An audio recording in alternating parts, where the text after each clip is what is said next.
Hello, my name is Cecil. I'm reading the book of Acts with the Message translation. Today I pick up in Acts chapter 26. Enjoy. Agrippa spoke directly to Paul. Go ahead, tell us about yourself. Paul took the stand and told his story.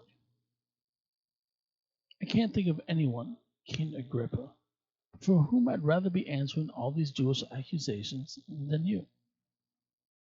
Knowing how well you are acquainted with Jewish ways and all our family quarrels. From the time of my youth, my life has been lived among my own people in Jerusalem.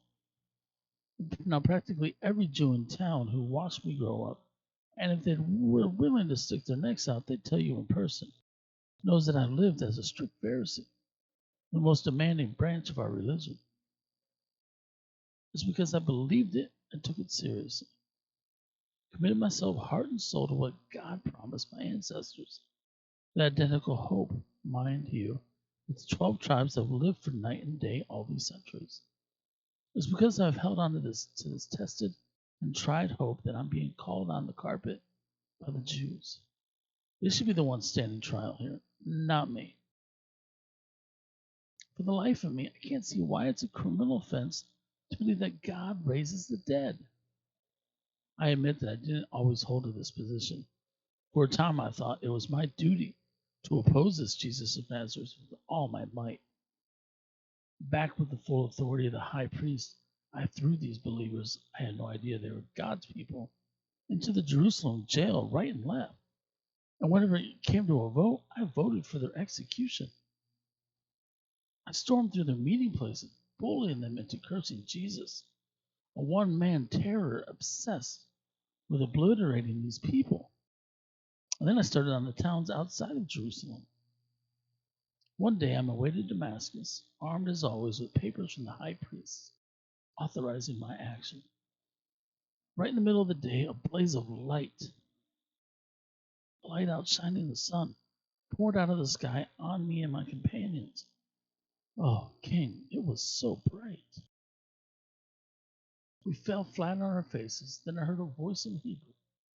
Saul, Saul, why are you out to get me?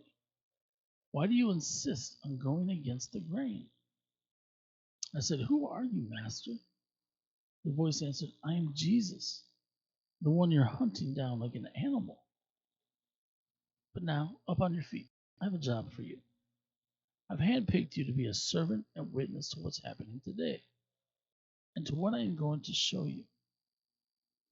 I am sending you off. Open the eyes of the outsiders so they can see the difference between dark and light. And choose light. See the difference between Satan and God. And choose God.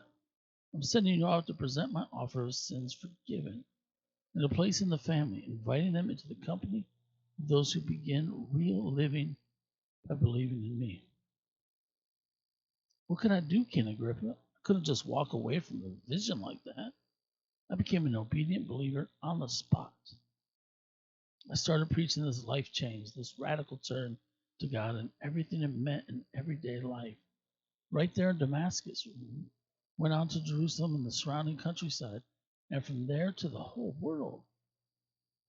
It's because of this whole world dimension that the Jews grabbed me in the temple that day and tried to kill me. They want to keep God for themselves. But God has stood by me, just as He promised, and I'm standing here saying what I've been saying to anyone, whether king or child, who will listen.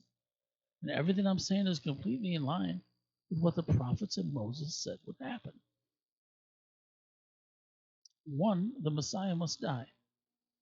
2, raised from the dead, he would be the first rays of God's daylight shining on people far and near, people both godless and God-fearing. That was too much for Festus. He interrupted with a shout. Paul, you're crazy. You've read too many books, spent too much time staring off into space. Get a grip on yourself. Get back in the real world. But Paul stood his ground. With all respect, Festus, Your Honor, I'm not crazy. I'm both accurate and sane in what I'm saying. The king knows what I'm talking about. I'm sure that nothing of what I've said sounds crazy to him. He's known all about it for a long time. You must realize that this wasn't done behind the scenes. You believe the prophets, don't you, King Agrippa? Don't answer that. I know you believe. But Agrippa did answer. Keep this up much longer and you'll make a Christian out of me. Paul, still in chains, said, that's what I'm praying for, whether now or later, and not only you, but everyone listening today, to become like me, except, of course, for this prison jewelry. The king and the governor, along with Bernice and their advisors, got up.